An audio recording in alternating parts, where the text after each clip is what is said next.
Games can be frustrating. They can be frustrating because they're difficult, like Dark Souls. They can be frustrating because they're disappointing, like, well, most games nowadays. And they can be frustrating for just plainly sucking. Here are some Xbox 360 games I've been playing recently that I had to put down mid-playthrough. I also have a bonus game at the end of the video that I want to cover, so stick around for that. And mandatory disclaimer, these are my own opinions. If you love these games and strongly disagree with my takes, let me know in the comments. I'd love to hear what you have to say about each of them. Okay, first up is Prototype for the Xbox 360. This is a game that I remember super fondly and one of the games I picked up first after getting an Xbox 360 in 2023.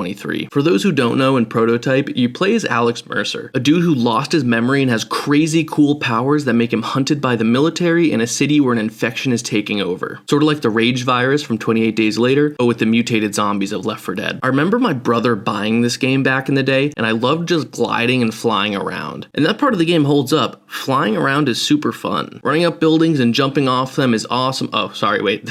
That's the wrong game. The gameplay of the game is generally decent, the fighting sequences are pretty cool, and the graphics aren't half bad, but that's about where the positives of this game end in my opinion. While the fighting can be fun, there are points in this game that just get randomly super incredibly frustratingly hard. You'll be breezing through the game up until one random mission where a fight will take you 2 hours to finish. Part of this is from the game falling into a trap that a lot of other games also fall into. The whole vehicles are cool, let's half-ass the ability to control them. In this game, the helicopter stands out as a perfect example. The helicopter controls are nothing short of a fiery pile of dog shit. Seriously, it's borderline impossible to cleanly control one of these things, and the mission that finally made me put the game down was a helicopter mission. It's a mission where you need to dodge huge ass tentacles coming out of the ground, but because of the abysmal handling of the helicopter and poor game design of the fight, it's damn near impossible. The helicopter moves at a glacial pace while these things beat you until you literally explode and suffer a fiery death. Now, I haven't touched on the writing yet, but let's talk about that, because it sucks. The game is patchworked together by a few dozen 5-second clips that leave the player wondering not only what the fuck am I doing, but also why the hell should I care? The game would have really benefited from some exposition and lengthier cutscenes to better introduce the world to the player. In some of the first missions, you rescue your ex-girlfriend and like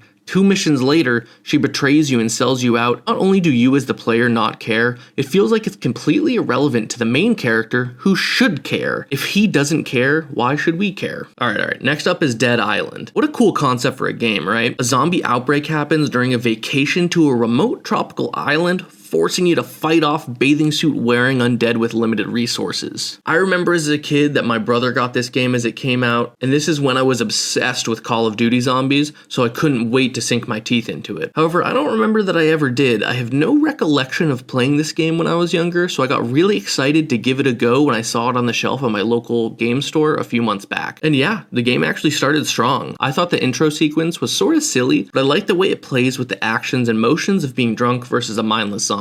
Once you get rolling into the game, it feels pretty cool as you start to explore the island. However, after the first 10 minutes, the game really loses its sparkle. The game is just straight up unpolished. The combat is clunky, the story is generally boring, and the mechanical design of the game is, dare I say, lazy. Let me explain here. First, the combat. You start the game with a choice of 4 specialists: bladed weapons, blunt weapons, firearms, and throwing weapons. As I'll get into in a second, this is a downright fucking stupid choice you have to make. But no matter who you choose, the gameplay just isn't that enjoyable. You run an attack using a stamina bar that exhausts super quickly, you bash 1 or 2 zombies in the head before you have to retreat or get mauled by the others milling around. It's very binary. You're either whacking zombies with a weapon like a bat, a cleaver, or a broomstick, or you're throwing those same objects at them. If you're lucky enough to get a gun, you'll have fun killing about 5 zombies before you run out of ammo. To the game's credit though, throwing weapons was one of the more fun parts of the game's combat, but still downright shitty. Beyond the combat, the mechanics overall are pretty clunky and in my opinion lazy, like I said before. Remember those 4 classes I mentioned earlier? If you choose the throwing expert or the firearms expert, you're shooting or throwing starring yourself in the foot. 99% of the combat in this game will be done with melee weapons, so it's really sad to think about how much replayability this game could have if they had, among other changes, put in the effort to make each of those classes viable. The game is, in other words, unbalanced. Do you really feel this when you're fighting the big brute guys? They're super buff and act like mini bosses. They're just kind of obnoxious to kill. They whack you to the ground and then it'll take you like a whole 10 seconds to stand up again, completely killing any flow or vibe you had while killing the undead. Seriously, I'm not kidding. Watch. Here's getting knocked down from start to finish.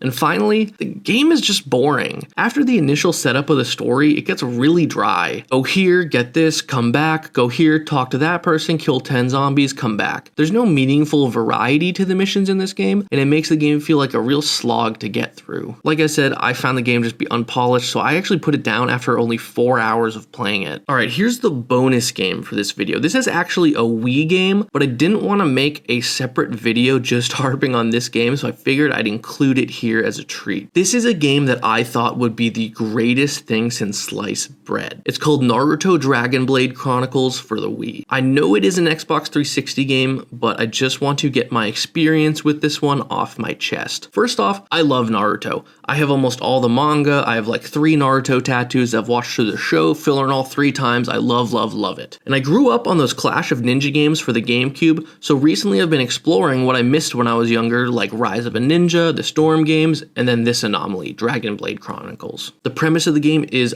awesome, I'll give them that. I really wish we could get an anime adaptation because it's seriously a cool idea. I'll spare you the long explainer though. Basically, there are elemental beasts that appear that can't be beat by regular jutsu, so Naruto and crew have to use some cool ancient dragon blades to defeat them. However, looking past the premise, to be frank, the game is just bad. It sucks. The gameplay is very lacking, it's very clunky, and it can be frustrating. Only an hour into the game and I got completely lost and have zero clue where I'm supposed to go. There's no indication as to where I needed to go, exactly what I needed to do. I'm just stuck running around aimlessly while fighting enemies that aren't that fun to fight. Now, to give the game a little more credit, I do like the free roaming aspect. I always love this touch in Naruto games because it's what we all wanted to do while watching the anime, right? Explore Konoha. However, the game is just so boring and lacking direction that I stopped playing it pretty shortly after starting it. Sadly, it's a game I can't recommend or ever see myself picking up again. It was just so downright disappointing. Now, I know this video may have been controversial for those who have loved one or several of these games. Let me know in the comments what games you had to stop playing and why, and I'll catch you in the next one.